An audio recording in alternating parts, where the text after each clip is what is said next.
ವಿಷ್ಣುದೇವನಿಗೆ ಮಕ್ಕಳೇಕೆ ಇಲ್ಲ ಗೊತ್ತಾ? ತ್ರಿಮೂರ್ತಿ ದೇವರುಗಳಾದ ಬ್ರಹ್ಮ, ವಿಷ್ಣು ಮತ್ತು ಮಹೇಶ್ವರರಲ್ಲಿ ಬ್ರಹ್ಮನಿಗೆ ಮತ್ತು ಶಿವನಿಗೆ ಮಕ್ಕಳಿದ್ದಾರೆ. ಆದರೆ ವಿಷ್ಣುದೇವನಿಗೆ ಮಕ್ಕಳಿಲ್ಲ. ವಿಷ್ಣುದೇವನ ಮಕ್ಕಳ ಬಗ್ಗೆ ಎಲ್ಲಿಯೂ ಉಲ್ಲೇಖವಿಲ್ಲ. ವಿಷ್ಣುವಿಗೆ ಮಕ್ಕಳಿಲ್ಲದೆ ಇದ್ರೂ ಆತನ ಪತ್ನಿ ಲಕ್ಷ್ಮಿಯನ್ನ ಸಂತಾನ ಲಕ್ಷ್ಮಿ ಅಂತ ಯಾಕೆ ಕರೀತಾರೆ? ಶ್ರೀಹರಿಗೆ ಅಥವಾ ವಿಷ್ಣುದೇವನಿಗೆ ಮಕ್ಕಳೇಕೆ ಇಲ್ಲ?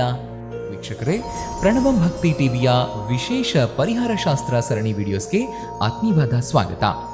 ವೀಕ್ಷಕರೇ, ನಮ್ಮ ಈ ಸರಣಿ ವಿಡಿಯೋದಲ್ಲಿ ಸಾಕಷ್ಟು ಸರಳ ಪೂಜಾ ವಿಧಾನಗಳನ್ನು ತಿಳಿಸ್ತಾ ಇದ್ದೀವಿ. ಹಾಗೆಯೇ ಈ ವಿಡಿಯೋದ ಜೊತೆಗೆ ಸರಣಿಯ ಎಲ್ಲಾ ವಿಡಿಯೋಸ್ಗಳನ್ನು ಕೂಡ ನೋಡಿ ಸಾಕಷ್ಟು ಮಾಹಿತಿಯನ್ನ ಉಚಿತವಾಗಿ ಪಡ್ಕೊಳ್ಳಿ. ನಮ್ಮ ಈ ಪ್ರಯತ್ನದಲ್ಲಿ ಏನಾದರೂ ಲೋಪಗಳಿದ್ರೆ ಕಮೆಂಟ್ ಮೂಲಕ ತಿಳಿಸಿ. ಹಾಗೆಯೇ ವಿಡಿಯೋದಲ್ಲಿನ ವಿಷಯ ನಿಮ್ಗೆ ಇಷ್ಟ ಆಗಿದ್ರೆ ವಿಡಿಯೋಗೆ ಒಂದು ಲೈಕ್ ಕೊಟ್ಟು ನಿಮ್ಮ ಅನಿಸಿಕೆ ಅಭಿಪ್ರಾಯಗಳನ್ನ ಕಮೆಂಟ್ ಮೂಲಕ ತಿಳಿಸಿ.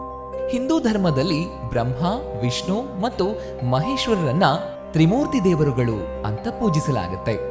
ಇವರನ್ನ ಕ್ರಮವಾಗಿ ಸೃಷ್ಟಿಕರ್ತ, ಸೃಷ್ಟಿಯ ರಕ್ಷಕ ಮತ್ತು ಸೃಷ್ಟಿಯ ವಿನಾಶಕ ಅಂತ ಕರೆಯಲಾಗುತ್ತೆ.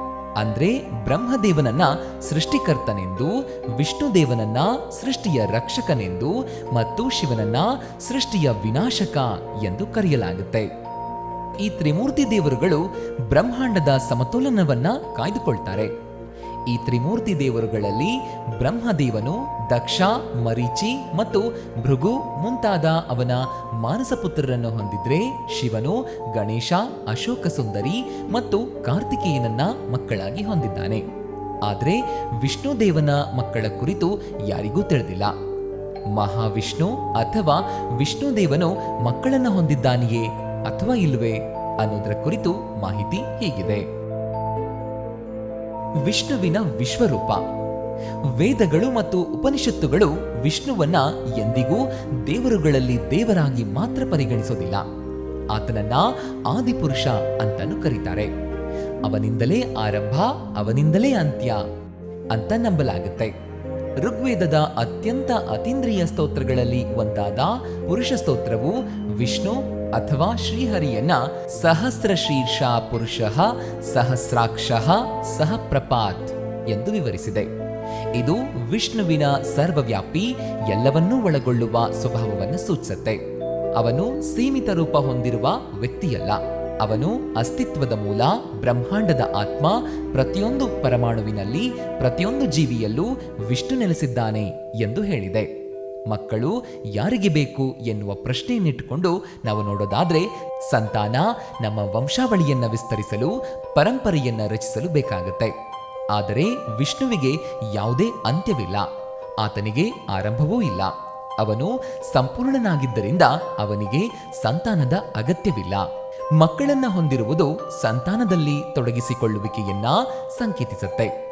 ಅವರು ಜನನ, ಬಾಂಧವ್ಯ ಮತ್ತು ಮರಣದ ಚಕ್ರಕ್ಕೆ ಸೇರ್ಕೊಳ್ತಾರೆ. ವಿಷ್ಣುವು ಅವತಾರಗಳ ಮೂಲಕ ಪ್ರವೇಶಿಸಿದರೂ ಕೂಡ ಮಾಯೆಜಾಲದ ಮೇಲೆ ಇರುವವನು. ವಿಷ್ಣುವಿನ ವಿವಿಧ ಅವತಾರಗಳಲ್ಲಿ ಸಂತಾನ. ವಿಷ್ಣುದೇವನು ನೇರವಾಗಿ ಯಾವುದೇ ಸಂತಾನವನ್ನ ಹೊಂದಿಲ್ಲವಾದರೂ ಅವನು ಬ್ರಹ್ಮಾಂಡದ ರಕ್ಷಣೆಗಾಗಿ, ಅಧರ್ಮದ ನಾಶಕ್ಕಾಗಿ ತೆಗೆದುಕೊಂಡ ಅವತಾರಗಳಲ್ಲಿ ಅವನು ಸಂತಾನವನ್ನ ಹೊಂದಿದ್ದಾನೆ. ರಾಮ.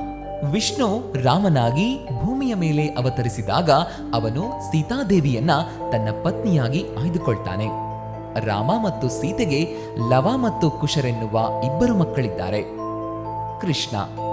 ವಿಷ್ಣು ಭೂಮಿಯ ಮೇಲೆ ಅಧರ್ಮವನ್ನ ತೊಡೆದು ಧರ್ಮರಕ್ಷಣೆಗಾಗಿ ತೆಗೆದುಕೊಂಡ ಶ್ರೀಕೃಷ್ಣನ ಅವತಾರದಲ್ಲಿ ಅವನು ಪ್ರದ್ಯುಮ್ನ, ಸಾಂಬ ಮತ್ತು ಇತರರು ಸೇರಿದಂತೆ ಹಲವಾರು ಮಕ್ಕಳನ್ನು ಹೊಂದಿದ್ದ. ವಾಮನ. ವಿಷ್ಣು ವಾಮನ ಅವತಾರವನ್ನ ತೆಗೆದುಕೊಂಡಾಗ ಅವನು ಅಮೃತವಲ್ಲಿ ಮತ್ತು ಸುಂದರವಲ್ಲಿ ಎನ್ನುವ ಇಬ್ಬರು ಹೆಣ್ಣು ಮಕ್ಕಳನ್ನ ಹೊಂದಿದ್ದ. ಈ ಹೆಣ್ಣು ಮಕ್ಕಳೇ ನಂತರ ಕಾರ್ತಿಕೇಯನನ್ನ ವಿವಾಹವಾದರು ಎಂದು ಕೆಲವೊಂದು ಪುರಾಣಗಳಲ್ಲಿ ಉಲ್ಲೇಖಿಸಲಾಗಿದೆ. ಲಕ್ಷ್ಮೀ ದೇವಿಯ ಸಾಂಕೇತಿಕ ಮಕ್ಕಳು. ಲಕ್ಷ್ಮಿಯೊಂದಿಗೆ ವಿಷ್ಣುವಿನ ಸಂಯೋಗವು ಭವೋದ್ರಿಕ್ತ ಭೋಗವಲ್ಲ, ಬದಲಾಗಿ ಸಂಪೂರ್ಣ ಏಕೀಕರಣವಾಗಿದೆ.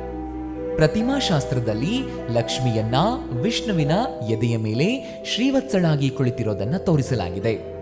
ಇದು ಅವರು ಭೌತಿಕ ಸಮತೋಲನವನ್ನ ಮೀರಿ ಒಂದಾಗಿದ್ದಾರೆ ಅನ್ನೋದನ್ನ ಸಂಕೇತಿಸುತ್ತೆ. ಆದರೆ ಲಕ್ಷ್ಮೀ ದೇವಿಯು ಸಂತಾನ ಲಕ್ಷ್ಮಿ ರೂಪವನ್ನ ತೆಗೆದುಕೊಂಡಾಗ ಆಕೆ ಈ ರೂಪದಲ್ಲಿ ಸಂತಾನವನ್ನ ಹೊಂದಿರುವುದನ್ನ ನಾವು ಗಮನಿಸಬಹುದಾಗಿದೆ. ಶ್ರೀ ಸೂಕ್ತಂನಂತಹ ಸ್ತೋತ್ರಗಳಲ್ಲಿ ಸಂತಾನ ಲಕ್ಷ್ಮಿಯು ಕರ್ದ್ರಮ, ಚಿಕ್ಲಿತಾ ಮತ್ತು ಜಾತವೇದೋ ಎನ್ನುವ ಮಕ್ಕಳನ್ನ ಹೊಂದಿದ್ದಳು ಅಂತ ಹೇಳಲಾಗಿದೆ. ಇವರುಗಳು ಲಕ್ಷ್ಮೀ ದೇವಿಯ ಮಕ್ಕಳಲ್ಲ, ಬದಲಾಗಿ ಅವರು ದೈವಿಕ ಶಕ್ತಿಯ ಗುಣವನ್ನ ಪ್ರತಿನಿಧಿಸುವವರಾಗಿದ್ದಾರೆ. ಉದಾಹರಣೆಗೆ ಜಾತವೇದೋ ಎಂಬುದು ಪವಿತ್ರ ಬೆಂಕಿಯಾದ ಅಗ್ನಿಯ ವೈದಿಕ ಹೆಸರು. ವಿಷ್ಣುವಿಗೆ ಮಕ್ಕಳಿಲ್ಲಬೇಕೆ? ವಿಷ್ಣುವು ತನ್ನ ಅವತಾರಗಳ ಮೂಲಕ ಸೃಷ್ಟಿಯನ್ನ ರಕ್ಷಿಸ್ತಾನೆ. ಅವತಾರಗಳಲ್ಲಿ ವಿಷ್ಣು ದೇವನ ಶಾಶ್ವತ ರೂಪವು ಶುದ್ಧ ಮತ್ತು ಅಸ್ಪರ್ಶವಾಗಿ ಉಳಿಯುತ್ತೆ. ಆದರೆ ಅವನ ಸ್ಪಷ್ಟವಾದ ರೂಪಗಳು ದೈವಿಕ ಕಾರ್ಯಗಳನ್ನು ಪೂರೈಸುತ್ತವೆ. ವಿಷ್ಣುವಿನ ಸೃಷ್ಟಿ ಮತ್ತು ವಿನಾಶವು ಭಾವನಾತ್ಮಕ ಸಂಬಂಧಗಳೊಂದಿಗೆ ಬೆಸೆದುಕೊಂಡಿರುತ್ತೆ.